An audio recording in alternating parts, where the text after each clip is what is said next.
Mabuhay! It's me, Teacher Joy, and in this video ay pag-aaralan natin ang ating 5 assignments nung nakaraang araw. So, it's a quick question and answer.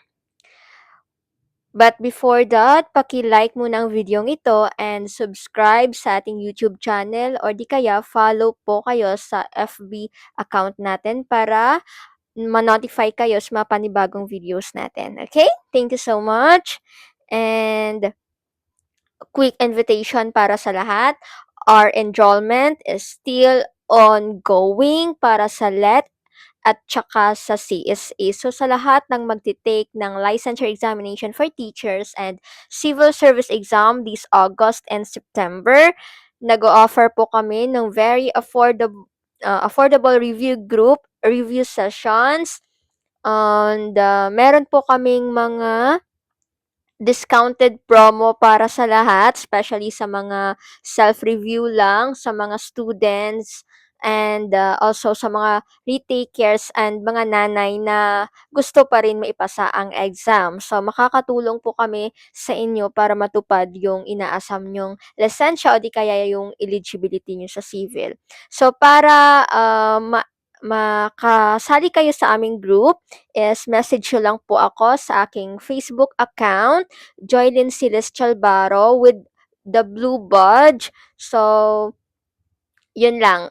Be aware na lang, no, na sa mga scammers out there, wag po kayong basta-basta mag-send or if ever na may nagpapakilala na ako. Basta yung blue badge, dun lang po kayo mag-message, okay? So, yun, sa lahat ng takers and civil takers na message nyo lang po ako para makahabol po kayo sa promo namin.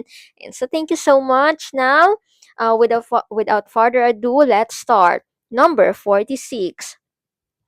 I am feeling a bit under the weather today, so I might file for leave. Okay, again, these questions are all idiomatic expressions. So, yung underline natin dito is under the weather. So, anong ibig sabihin ng under the weather? A. Enjoying the cold climate. B. Slightly sick or unwell. C. Stressed about work tasks. D. Very active and dynamic. E. Ready for outdoor operations. Again, sinabi ko na sa inyo kapag na idiomatic expression yan, we will not dwell or we will not answer the question or the phrases literally, no? Kasi yung idiomatic expression ay mabulaklak, so meaning hindi siya literally ganun yung explanation or nung meaning niya, but it's out of the box talaga. So under the weather, ibig sabihin niyan is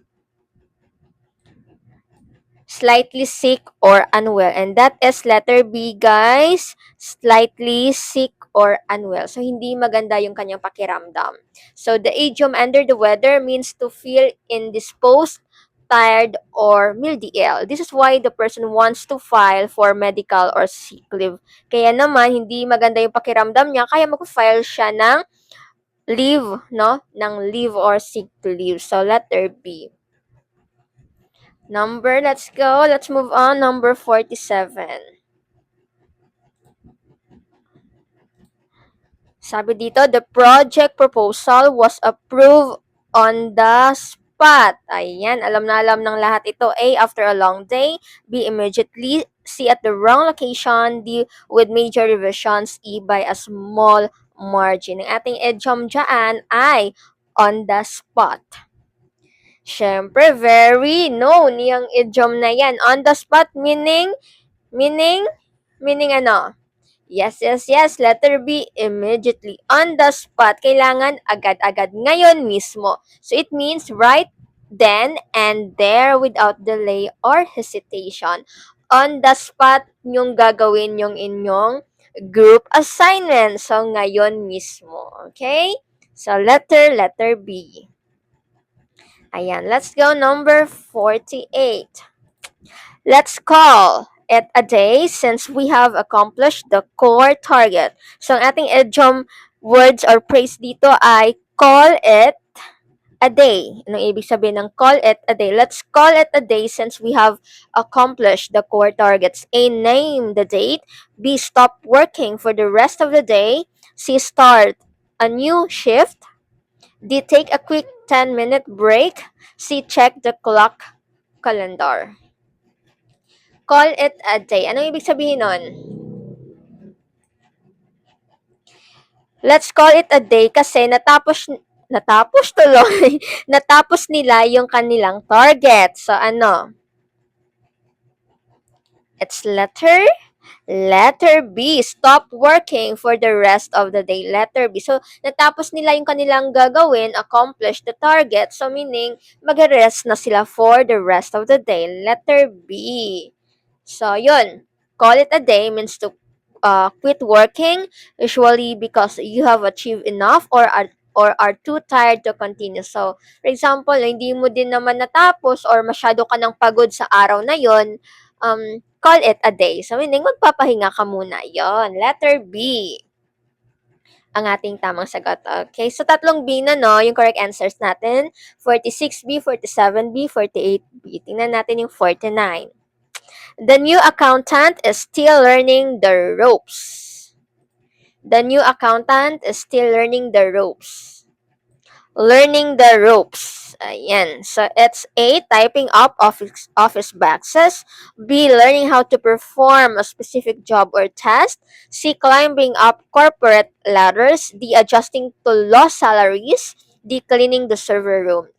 Take note ha, new accountant, meaning new hired pa lang siya, bago pa lang siya sa kanyang trabaho, and learning the ropes. Ibig sabihin ano?